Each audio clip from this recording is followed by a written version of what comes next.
Hello and welcome to the Divine Renovation podcast, where we seek to inspire and equip you to bring your parish from maintenance to mission. My name's Dan O'Rourke, and we've got an amazing episode today. We're going to be joined very shortly by Father Peter. He's part of the amazing Renew My Church movement or process that's happening in the Archdiocese of Chicago as they seek to reorganize their archdiocese and then be so intentional about going on mission in this new organization. But before we go there, I want to talk briefly with my co-host, Rob McDowell, and my other co-host, Ron Huntley. Ron, you'll notice, is absent at the moment. He ducked out of the studio to grab a sandwich. He will be back, perhaps even holding his sandwich. In the meantime, Rob, how are you doing, buddy? I'm doing well. How are you doing today, Dan? I'm doing great. It's so exciting to be in studio, and I'm really excited to be talking to Father Peter. He's become a bit of a friend over the past little while as we've worked with the Archdiocese of Chicago, and the work that he's doing there is really exciting. Yeah, he is doing a great job. Yeah. So help me understand. Now, Rob, you're one of our Divine Renovation coaches, and we've had so many parishes that we're bringing on, in part because Chicago's got that, they're bringing on a cohort of parishes from their archdiocese. Are we seeing changes happen inside of the Archdiocese of Chicago, or pardon me, the coaching team? Yeah, there's all kinds of things. We're constantly trying to ask ourselves, how can we get better? And we're trying to stay well fed as we're coached. And come on, buddy. I couldn't find our white cups. Where do we keep going? Yeah, and so we're always trying to think through, okay, how can we best serve the churches that we're coaching? And how does that align with being a coach and, all that sort of stuff. And so Ron's laid a lot of the groundwork for us, and we've got a number of samples from churches that he's coached. And so we're constantly trying to drill down on that. And as new coaches come in and say, well, how do you approach this? How do you approach that? We try to capture those questions as much as possible. And we're working on something, we don't know what it's going to be called yet, but something to the equivalent of kind of the game plan at St. Benedict, only for us that are coaches for churches when they come into the network. Some sort of a process that's not necessarily linear per se, but there is probably a progression for it, but yet it's something that doesn't pigeonhole everybody. So part of our strategy when we bring in coaches, part of our strategy is to be really intentional about multiplying, right? And so our coaches, where are we finding them, Rob? Well, all of our coaches need to have experienced Divine Renovation in some form. So there's the majority of our coaches have been coached. A few of us have kind of emerged from the mothership at St. Benedict and what we experienced there, and follow along the coattails of Father James Mallon for a couple of years. And so whatever, that's kind of the right now where they're coming from. And we suspect that the next wave are going to be coaches that have been coached by someone in the network. So, kind of the coaching grandchildren of Ron Huntley, so to speak, kind of the people that he's raised up that have in turn raised other people up. I love that. The coach. I'm excited just to think of Ron Huntley as the grandfather of Divine Renovation coaching. I think it might be time to change his job title because. Could be. Oh well, Grandpa's over there eating his sandwich while we keep having the conversation here. Does he have warm milk too? I want to talk about one of your parishes specifically, Rob, because one of your parishes is an amazing pastor. I got to know him or meet him at least in London, Father Michael Nixon. Why don't you tell me a little bit what's happened with his parish? Yeah, Father Michael in Panama City in Florida. And recently, well, it's getting a little bit more distant, but they went through a bad hurricane down there. And I don't know what they've got these, Hurricane 4 or 5, whatever it is, and came through and destroyed a large chunk of the church, and right now none of the church is usable.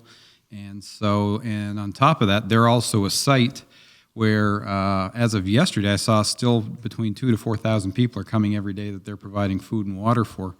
So not only are they dealing with their own damages and trying to manage what all that is and try and keep their community together, they're also a source for the larger community as well of people. And so he's looking for donations. He's looking for volunteers in the area, whatever the case is. He's partnering with Catholic Charities in that area. And so, but yeah, just totally focused right now on the immediate needs of their area. And so outside of a text, I haven't personally talked with him, so I'm not sure all of the details. Yeah, what I'll say is we got an email from him, and I'll just read one blip out of it. I mean, he shares exactly what you've just shared, Rob, about the way that that community's been struck. But what I loved about his email, it comes right at the end after there's a whole bunch of other things in this email, so I don't want this to be like the sum total of it. But what he says is, he says he would love to talk with some of us, some of our Divine Renovation coaches. He wants to talk to us about rebuilding with the mission in mind. And I just love that even in the midst of all of this stuff, right? In the midst of all this difficulty, this tragedy, this, what is he doing? He's like, at some point, guys, can we have a conversation about rebuilding with mission in mind? And I just love, and I think that's the heart of that guy. He's just, his DNA, like, is just from the core of him is mission oriented, loves the Lord, and is just a tremendous force evangelistically, and has been leading some amazing ministries there in his parish already, and has a long history in evangelistic ministries. And so I'm excited for him to continue on with us and where that's going to take us, and the opportunity for our broader network to become familiar with him as well. Yeah. So I've been praying for him, and I know I've been praying for others who were hit by that storm. And perhaps if you're listening, maybe you'll feel called to pray for all of them as well. I wanted to talk a little bit about something we're going to be doing soon, Rob. We're going to be having an all-staff offsite of our team that's at least local. We've got a team that's spread all around the world, and so we can't frankly afford to fly everybody here to Halifax. But we're taking the team that is local. We're going to be spending some time together off-site. Now, St. Benedict Parish used to also do, or continues to do, off-sites as well. Yep. What are some of the goals when we do an off-site? The off-site tends to be primarily, at least how we've done it at St. Benedict, has always been kind of an intense spiritual focus for us. And while we do, like we do our monthly all-staffs and we do different environments and things like that, it's a full one day thing that, that gets you together as a staff. So if we do 6-7 hours, which in some ways doesn't seem like a lot, but that's in one day what it would take us to do over 7 or 8 months in all staffs, essentially, right? So it's kind of a very focused, concentrated time, and they're always very powerful times. We typically bring in an outside speaker, and historically, or at least in the last few years, I don't know how long the history has been, we have dovetailed it with our parish mission. And so whoever came and did our parish mission would also either the day before or day after, depending on how schedules went, would do the staff retreat with us. Typically, would go outside of St. Benedict. We'd rent a facility that's outside of Halifax, and so we've always found them to be very powerful times. I've noticed. Now, if you're just listening and not watching, you wouldn't know that Ron has reappeared on set. He looks. I just wonder why you haven't been talking to me this whole time. I feel ignored. You look well fed now, buddy. You smell a bit like peanut butter, but you look well fed. You seem to be standing a little straighter, a little bit more energy, so. I was fading. You're looking good. So Ron, like, you're the one who's been tasked with this particular offsite. Now, you and I have had a couple conversations about, some of the things that we need to do as a team, because we want to live our values. So what are some of the things that you see that as a team forms, just like ours continues to form? What are some of the things we should be looking to achieve? Yeah, well, we often talk when we're coaching, we often talk about forming, storming, norming, performing, and adjourning, which is the psychology of what teams go through naturally. Any team out, at your workplace or in a church, doesn't matter. And when it comes to storming, that's never fun. And everybody's going to storm. And it's so common for people, particularly in church settings, it's like, oh, you're a Christian? Oh, yeah, so am I. We're going to be fine. And as if people who are Christians don't have their own quirks and rub up against each other in ways that create situations that are difficult. And that's really what we mean by storming.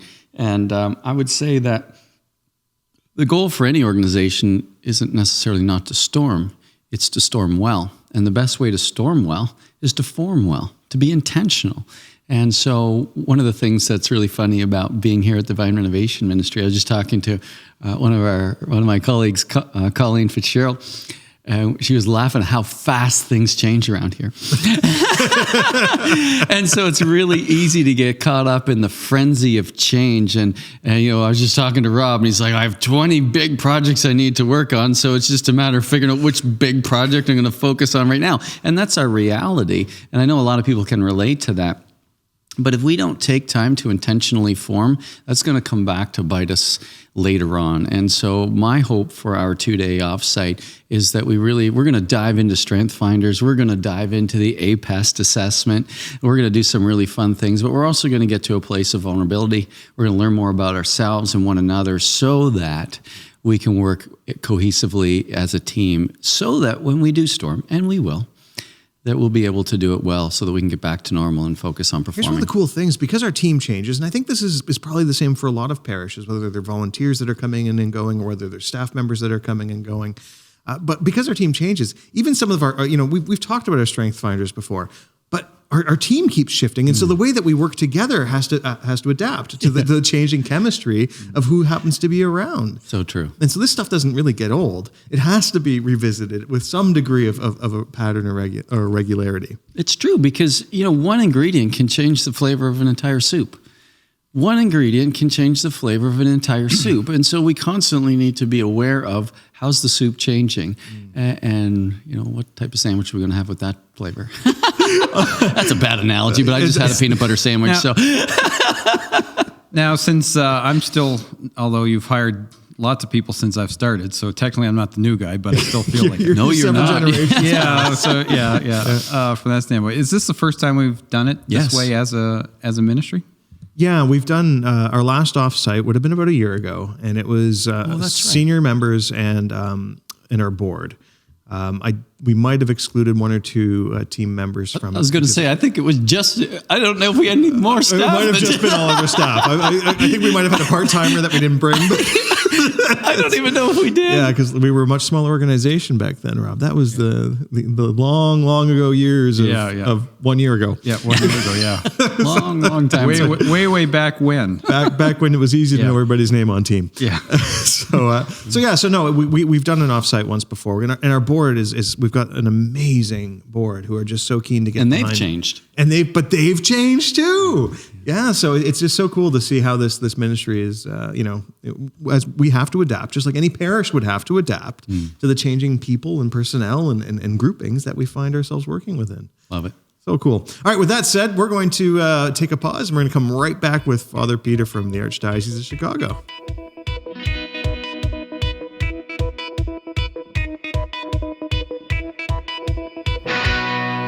Welcome back. And Father Peter Wojcik, thank you so much for joining us. It's good to see you today. Great to be with you. So, Father Peter, you are the director for the Department of Parish Vitality and Mission in the Archdiocese of Chicago, and you're currently... How do you know that? I'm reading it off the screen. I'm reading it. That's basically how I know these guys' names here in Halifax, too. We're hoping that's not news to them. Yeah. So you're actually in Chicago right now, right? I am. The weather is pretty miserable. Okay. Well, I can't say it's actually much better here in Halifax. So there's probably listeners who have it much better off than we do. But so Father Peter, there's so much that we wanted to have a conversation with you about. But why don't you give us a sense, first of all, tell us a bit about your role. So you're the director for the Department of Parish Vitality and Mission. What is that? What do you do? Well, thank you. That's a great question. I think when you think about it, there's three things that I do every day. I think my most important job is to carry the Cardinal's pastoral vision for his archdiocese, right? So there's a number of us who work with the Cardinal day in and day out, and our jobs are different. My job is to make sure that whatever is his pastoral vision, that it gets executed through the department that I oversee. So it's a large department, over 100 people who are involved in the administration of the diocese, and their job really is day to day to support this pastoral vision that he has for the church. And the second part of my job really is to make sure that in this process of renewal, which we here in Chicago call Renew My Church, that we are very conscious of that vision of constant renewal of our parishes. So as we go through this process, we are not only focused on combining or closing or merging parishes, but what we really are focusing on above all is the mission that Christ entrusted us. Help me understand, because I mean, when you said over 100 people, my eyes went a little buggy. So over 100 people, like, help me understand what this Archdiocese of Chicago looks like. Like, what scale are you operating at? What is it? A small diocese, big? Help us understand what it looks like. So Chicago is the third largest diocese in the United States. We are roughly 2.3 million Catholics. And just very small 2 counties, so it's not a very large diocese when it comes to our geography, but we are pretty large when it comes to Catholic presence here in Lake and Cook County. We have about 360 parishes. They are divided into 6 vicariates, pastoral areas, and we have a bishop, auxiliary bishop, who oversees every of those pastoral areas. And of course, that requires a lot of administration. So when you think about it, it's because we have the biggest Catholic school system in the United States. We have the biggest cemetery system in the United States. So all those things, actually, the biggest Catholic charities in the United States. So when you look at our system, we employ over 13,000 employees here in the Archdiocese. So it is a very large operation that the Cardinal oversees. And so the pastoral offices obviously are pretty large as well, because there's just so much need. And because of our diversity, when you look at the Archdiocese, over 40% of our Archdiocese is Latino, but we have, of course, traditionally very large Polish population. We have very much growing Asian population. In the Archdiocese, we have our African American population. And so there is a great mix. We celebrate masses in about 30 languages every Sunday here in Chicago, so it's a great diversity. Wow, that is so cool. Brings us together. It's pretty amazing. Oh, that's wild. That's exciting. So, okay, you alluded to it earlier. This thing called Renew My Church.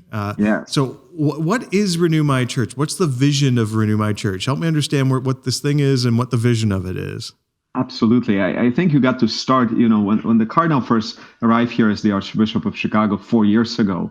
I presume, like every bishop, his first question after being introduced said, well, what kind of a shape my diocese is in? And he really dived into looking into our trends, into where we were, where we are. And what he discovered is not any different than in other dioceses in the United States, right? That our engagement is not as high as we would like it to be.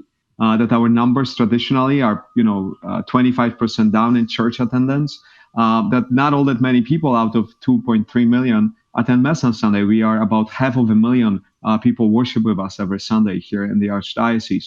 And so you look at those trends and you say, well, you got to do something. And his response was to really bring the priest of the Archdiocese first. And really was a very good conversation we had with him over a number of meetings of saying, what should we do? And out of that consultation with the lay and with the ordained came this vision that he had of renewal, which then he named Renew My Church. He took, of course, the phrase from St. Francis of Assisi, and he felt like he really was called by Christ to come into the specific time of the Archdiocese to really look at our reality and say, how can we renew ourselves so we can communicate the message of Christ more faithfully, but also more creatively to people in this Archdiocese? Wow, that is so cool. I love the fact that the Cardinal allows himself to just imagine what's possible and to be led by the Holy Spirit like that, and to do something so bold in an area that's so big.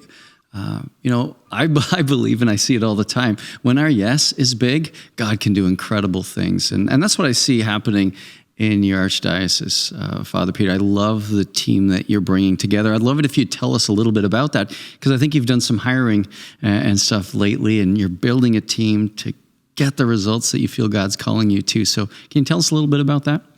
Sure. Well, but before I get to it, I think you're absolutely right. I mean, there is a sense of really a vision that Cardinal Cupich brought, but so nobody believed that he actually will stay with the vision, right? He doesn't really mean that stuff, when right, he Father? talked to the priest, when he announced it to the lay people, everybody said, "Oh boy, we've been through many of those. Just wait a year or 2 years, and he will forget. He will be too busy.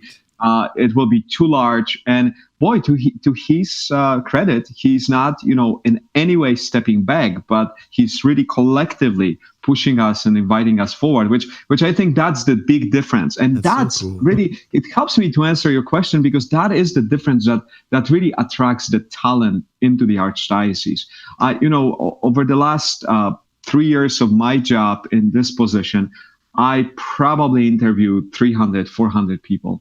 Wow. And in hundreds of interviews that I had, it was very interesting how many people were willing to join us because they said they feel so inspired by the vision of Renewal and the boldness of Renewal that we took. And that's the people you want, right? Because that's the energy, that's the creativity, the openness that they bring with them, that really frees you to think outside of the box, to really dare to dream that we can be a better church, a stronger church. So when I hire people on our team, with the team that now works with me, that I also hire, what we've done is we ensure that people do two things. First is that they really cherish collaboration. We do not hire single stars. If you can do everything on your own and shine on your own, boy, shine somewhere else. I need you to collaborate with others, right? Because we are church. We are about communion. And the communion is very important to us, that we work together and we not only respect the relationships, but we thrive in relationships. And not everybody does. And we have to be very honest about it with people. And the second thing is that people really are not afraid of change. We change every month. Every month, when we go through our pilots of Renew My Church, through our new parishes, when we visit with the pastors, we come back and we say, boy, now we have to change 30 more things. and the nice part about my team is they really, they feel energized by it. They say, boy, here we go again. And it takes a special kind of a person to say, that's great, we'll change, because it's all about improving ourselves over time so we can serve the parishes to the best of our ability, so they can bring people to Christ. I mean, this is all about bringing people to Christ. Father Peter, as you talk, I think to myself, when you know what success looks like, it's easy to make changes because you will self-evaluate because you want to get the fruit that you say that you've identified. But when you don't define yourself by the fruit you're going after and you define yourself by what you do, then you can actually do great things that don't get any results and keep doing it for long periods of time. But it sounds like your team is hyper-focused on what fruit Jesus is calling us to get as a church. What I heard him say that got me really excited. It was the vision that from the that's what attracted them to begin with. So of course all this change is fine because we're so laser focused on where we want to head. That's right. That gets me so jazzed. We're going to come work for you. Where do I apply? One of the things that I would love for you to share briefly, if you could, is you guys have a 5-phase process. Would you share with our listeners what those 5 phases look like? Absolutely. And again, the process, evolved and got developed over the last 3 years. So when we started this, Renew My Church, we started like every other diocese, right, around the world. So we started and we say, boy, we have way too many parishes to serve the needs of the people because, we have so many less Catholics. People have been moving, especially to warm states. From Chicago to states with less taxes and so forth. And so we've been losing a lot of people from the Archdiocese. Just, a lot of baby boomers are moving to southern states and so forth. So we've seen this exodus of people from outside of the Archdiocese. So you look at our needs and you say, wow, we don't need a church across from the church. There's just no need. We half of them are not all that filled with people. And so we started like every diocese. But what we recognize is that if all that we will do is combine our parishes and say to the pastors, well, good luck, now you figure it out. We fail our pastors, we really fail them, and we fail our people.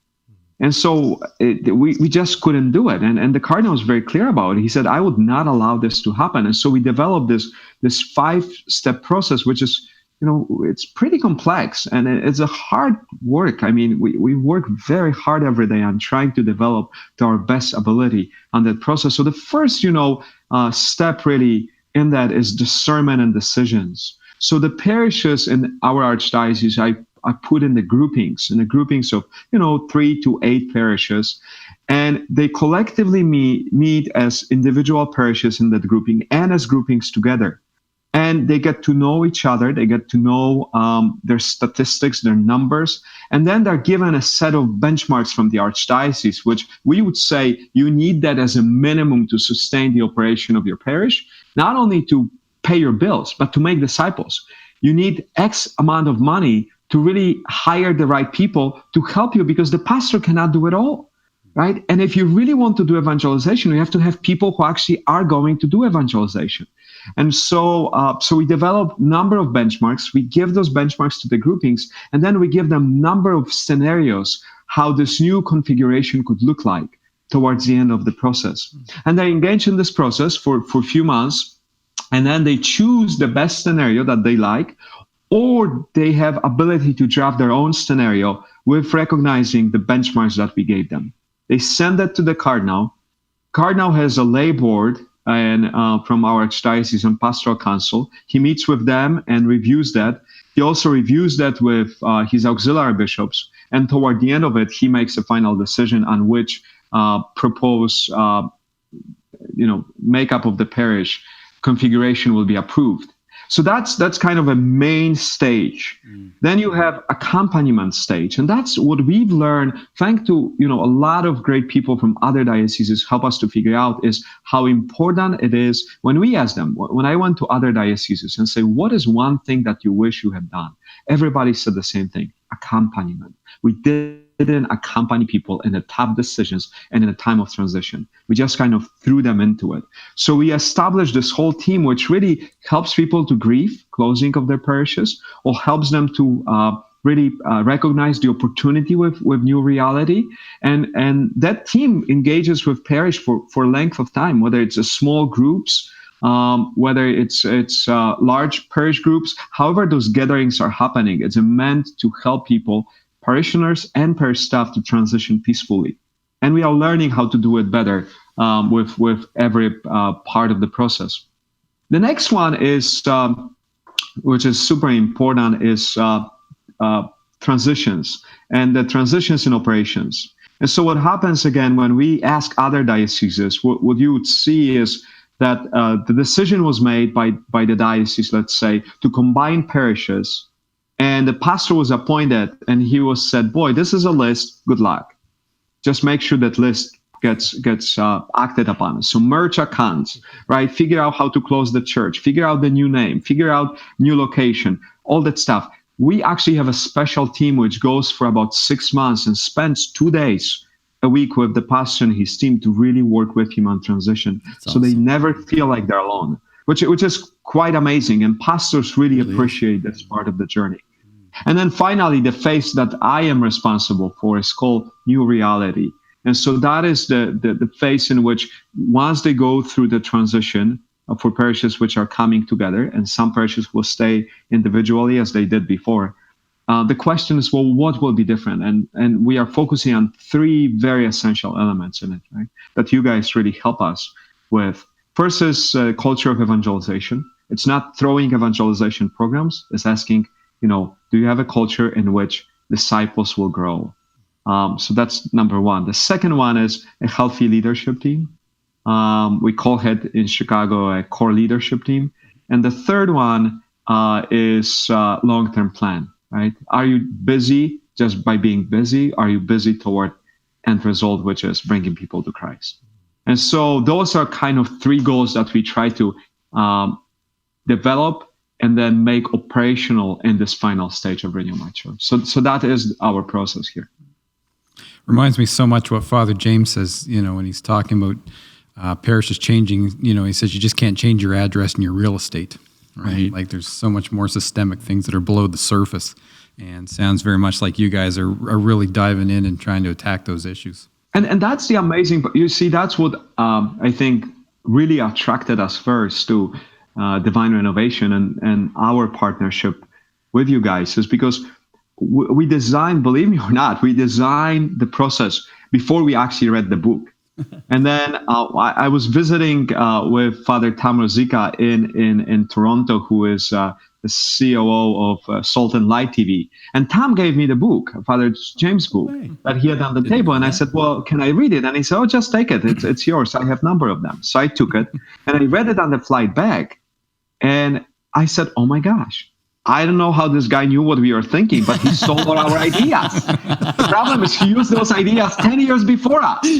So I got really excited because there was 100% alignment in the way Father James talks about evangelization, the way he talks about transition and so forth, and the way we thought about it. And so to me, that really was a gift of the Holy Spirit. What I discover now through a lot of through Ron's help, as he put me in touch with a number of parishes that you guys work with really around the world, is that also happened in those parishes. Those parishes had it. And to me, that really is the movement of the Holy Spirit.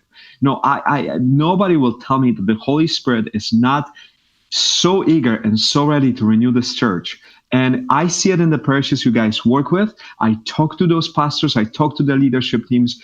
They are on fire, driving renewal, and we are all in different parts of the world, and yet we use the same language. It's like new Pentecost all over again. Amen. Preach it. I'm so excited. It really is. It really is. It was interesting. One conversation I had with you, Father Peter, and Marco, who you work really closely with. I remember Marco at one point saying to me, I can't wait till I can say I've brought one of my friends who are away from Christ home to God. And it was just it was a tender moment. But I just thought to myself, that's exactly what we're talking about, is that when people like you and I can empower other people to bring the people they love home to God through our Roman Catholic faith, that's what's at stake here. That's what Renew My Church is all about. It's about, supporting the pastors to get the results Christ is calling us to. And it's so fun working with you guys on this stuff. It's so cool. There are other people that you reached out to. I found it kind of cool hearing you say you talked to other dioceses and stuff along the way, because armed with enough humility, I've heard somebody say, yeah, we can learn things from anyone. And so Absolutely. I just think it's so cool that you've done that. Were there other consulting groups that you've kind of reached out to or been helping along the way? Tell us a little bit about that. Yeah, we spent, I think we talked to probably every organization that there is when we started this process. What we recognize is that we were kind of a late in game, right? So in the game. So you look at United States at least, and all major dioceses went through some kind of a process of combining parishes or merging parishes, right? From all the way from New York and Philadelphia to Detroit and Boston and Pittsburgh and so forth, right? So a lot of large dioceses already were there. So it didn't make any sense for us to presume that we have better ideas or that we are more creative than those guys. We really are so grateful to so many of them, because they really were very honest with us to say, if we were in your shoes, we would do 3 things differently. And they were very clear about, what they would do differently, which was super helpful. We spent time with folks over at Amazing Parish, or we talked to a number of groups with Evangelical Catholic and Parish Catalyst and other groups, which again, Leadership Roundtable, all those groups were super helpful in helping us to really steer us in the right direction, to give us their feedback, and also to help open our eyes for what's possible and what's not possible, right? So we are realistic in the way that we support parishes, but also we are realistic about what we can do together as a team here in Chicago. So it really was very helpful. And now when I look at some of those places, outside of the Archdiocese of Chicago, some of those dioceses, they really have some parishes that just are flourishing, because they like St. Benedict's, they listened to where the Spirit was leading them. They were bold enough and crazy enough to jump on the wagon to do something different, and boy, things are just happening. What I love is the extensive approach that your archdiocese has taken, and I've always been really very impressed with the team in that archdiocese. Like, you have some amazing high caliber people working alongside you there, Father Peter. Like, it is so cool. You've got the all-star team sitting in Chicago, and so you've got more capacity, I think, than most to really do a good assessment of what was working and what wasn't working in other dioceses. And so I'm so excited for what we'll learn at Divine Renovation about the way that that you're implementing the change, and frankly, all the other dioceses around, because I mean, you're amalgamating so much in the process that you're going through. Well, and I think, I always say to people, the common mistake that as Catholics we make is before we ask people for anything, we already apologize to them 5 times. I don't know if you ever been to church when somebody would say, "I'm so sorry, but we really need more people to help us with our summer fest, and I know how busy you are, and I know you have a lot of activities, and so I'm sorry to bother you, but can you help us?" I'm like, well, did you ever hear Jesus giving people an excuse not to follow him? I mean, it just becomes crazy, right?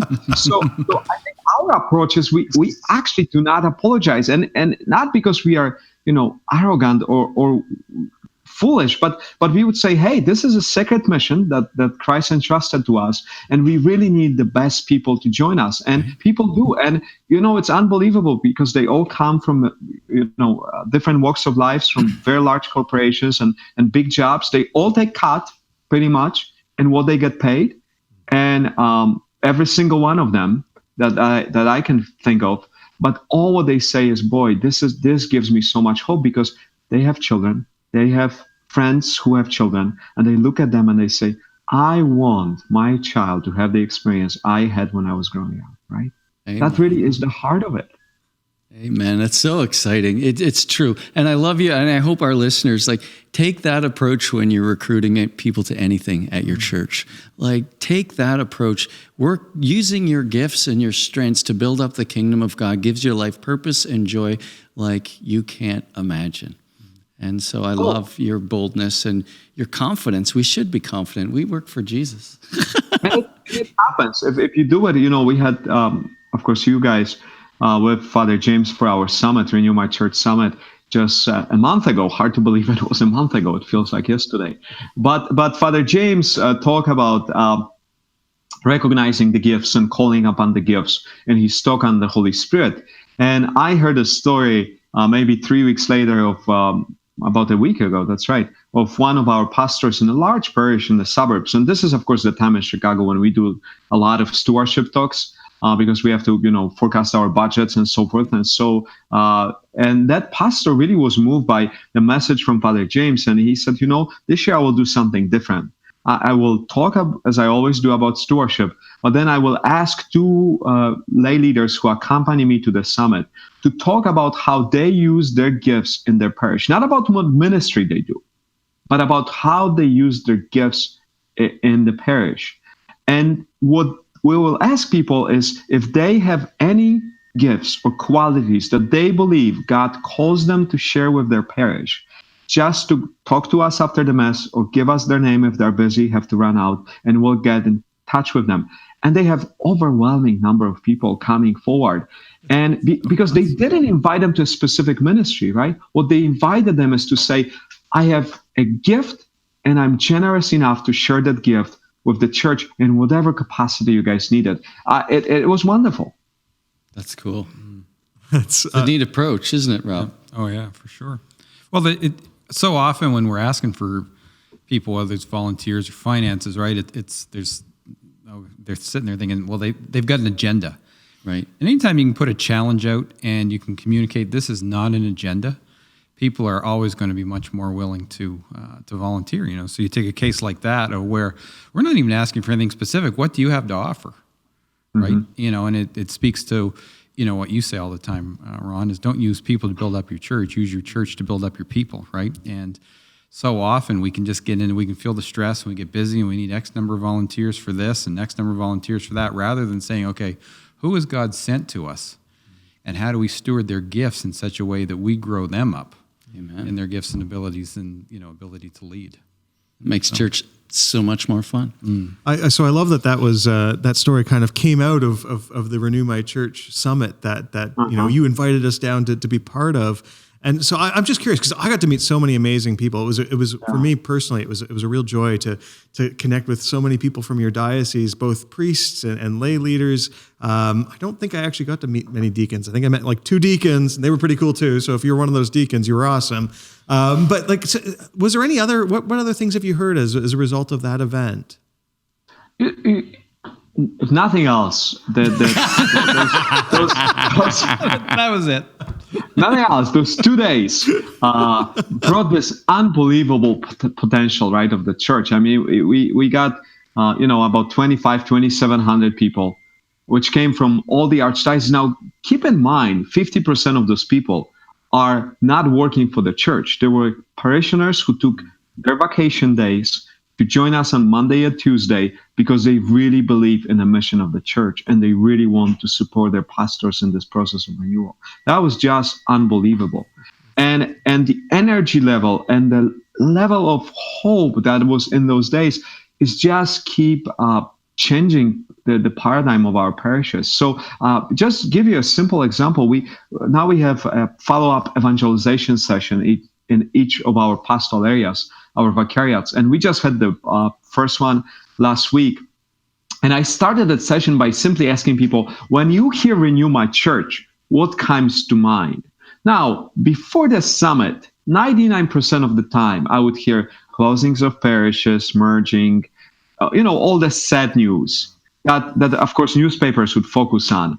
And yet, last week, 90%, one person said closings, and everybody else said hope, hope for the future, coming together, unity, vision, discipleship making. I mean, all those words that I said to myself, I was ready for a fight, right? And there was nobody to fight with because everybody nobody to fight with. I don't know what to do. Because you get it and you're ready to go. So it was so hopeful. Praise God. And so I just see the Holy. It's not that all of it is easy. It's not that everybody's on the same page. It's not that everybody's super excited about this process. We have plenty of people who are not happy, plenty of people who are not excited, plenty of people who would love for us to fail.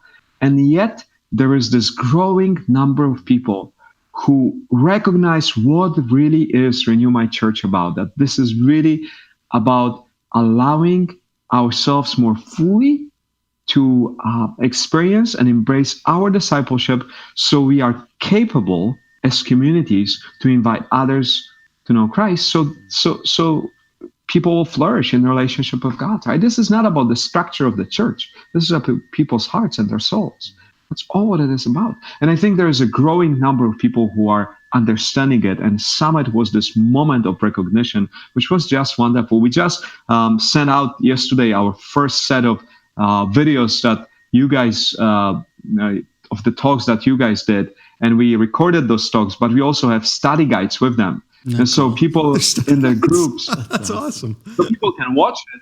And then there's questions before and after, and there's a time for prayer. So now the groups in the parishes, because there's a lot of people who couldn't attend it, right? We only could bring so many people. So now those parish groups, parish councils, finance councils, school boards, they can sit down, rosary group, they can watch a video, and they have whole sets of questions which is applicable to their parish, because this is not about throwing programs at them, it's helping them to recognize that God is at work in their parish today. And if they recognize it and if they pay attention to it, they will do great things. They will continue to do great things. I just get so excited listening to you, man. It's just so cool to hear what's happening through your team and through the diocese. Help me, so you spoke earlier about how you felt like, Chicago was a bit late to the game with all the other restructures that you mentioned. However, the reality is there's a lot of restructures that are about to happen or are forecasted for other dioceses. So that means there's a lot of dioceses, and I imagine there's a lot of people that are listening that are kind of staring at a future of this rather than a historical past. What would be some of the advice you might give to someone who's that's working in one of those dioceses, living in one of those dioceses, and that they're staring down this restructure thing and they really don't even know what to do? Well, I think the most important lesson that we've learned is don't do restructuring for the sake of restructuring. Right? If you really are serious about restructuring, the first question on your mind is, how will that help people of God to experience Christ more fully? Right? This is really about our relationship with Christ and our ability to do it better as communities, to foster that relationship in a more effective way going forward. So I think that's number one. The number two is, just ask others for help. Don't try to do your own thing because it's too hard. It's too complex. There's not all that many dioceses which have as many resources as we do in Chicago. to really do this work. So come and ask. Go to a lot of other places. Come to us, ask the questions, because I think we all recognize that we have to really help each other in this journey. And finally, listen to your people and help to inspire your people. There's a ton of groups around the Archdiocese which are reading, Father James's book. We have a study guide. We love to develop our own stuff, so we have study guide It's great stuff that you create there, though. for the book, right? That we have it in Polish, English, and Spanish. And we have people across the Archdiocese studying the book, in 6 weeks and reading it, and there's study guide questions, because it's all about, what Father James says is what we try to repeat every day pretty much here. This is not about trying to use the same methods across the Archdiocese, is being faithful to the same principles that we uphold and using the methods that really help and are most helpful in that specific parish, right? That local ownership is key to our success. Beautiful. Father Peter, if people, because I think you guys are willing to ship out or connect people to the resources that you've developed for the book, aren't you? If in terms of English, Polish, and Spanish, is that the case, or? Sure. And if so, how could the listeners reach out to maybe get a hold of that? Sure. So we are, we have Renew My Church email. You can just go to Archdiocese of Chicago website, click on Renew My Church, and there's an email saying contact us. It says Renew My Church at archchicago.org, and that email gets to us, and so that's easy. The other way is we are just revamping our Renew My Church website, making it more relevant and more helpful for people in the process. So I think that will benefit a lot of dioceses. That will probably be ready in about 2-3 weeks.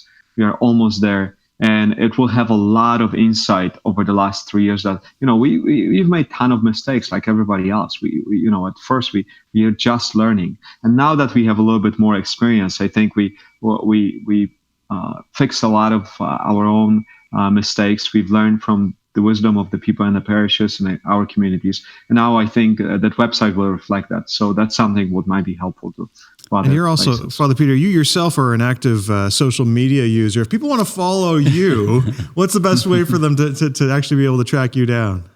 Hey, I am at Chicago Priest. That's very easy. So if you are on Instagram or Twitter, if you go to at Chicago Priest, you will find me. And then you will find a lot of stuff about Renew My Church, or these days about Alpha, because we are just starting piloting our Alpha for young adults in the city, across the city. So next week it's our first big opening, and we are super excited about it. Great. That is so cool. One of the other things that we're doing with you guys, we're just launching it now, which is so fun, is we're just starting to coach into some of your pastors who are at that last phase. And so tell our listeners a little bit about what your hope is for that. Well, I think you guys are also coaching us, right? And our team. And we found it super helpful because the outside perspective and the ability to bring the perspective from other parishes or dioceses really is a gift. And change, people say change is hard. I don't think change is hard. The uncertainty which change brings is hard. I think that's what really is hard. And there's a lot of uncertainty because, if we say, well, our parishes have to change the way in which we operate, well, there's a lot of uncertainty. And so how do we support our pastor and his pastoral team to really do their work and feel like there's somebody who has their back, there's somebody they can talk to, there's somebody who will uphold them on this journey? It is a tough journey, and we don't want people to feel overburdened or left behind. So the goal of engaging with you and trying to coach those pastors is to say, guys, we really deeply care about you. And because we deeply care about you, we want you to have this resource of somebody accompanying you as a resource, but also as somebody who brings outside perspective into your parish to support you, to be your cheerleader, but also to hold you accountable to the vision that we all have to hold ourselves accountable to. Love it. So thanks so much for joining us, Father Peter, all the way from Chicago. I hope the weather turns out there, and more important than the weather, I hope that the culture transforms into what the Renew My Church, what the Cardinal, and what you are all praying for it to become. So thanks so much for being with us. Thanks much. God bless. Excellent. And so if you want to find more of Divine Renovation, check out our website at divinerenovation.net. We have this podcast, and perhaps you've been enjoying it. And if you have, maybe hit the share or the like button and try and spread the word. We're trying to reach and impact to as many people as we can in the hopes that we can inspire them to bring their parish from maintenance to mission. Thanks so much, and we'll see you next week.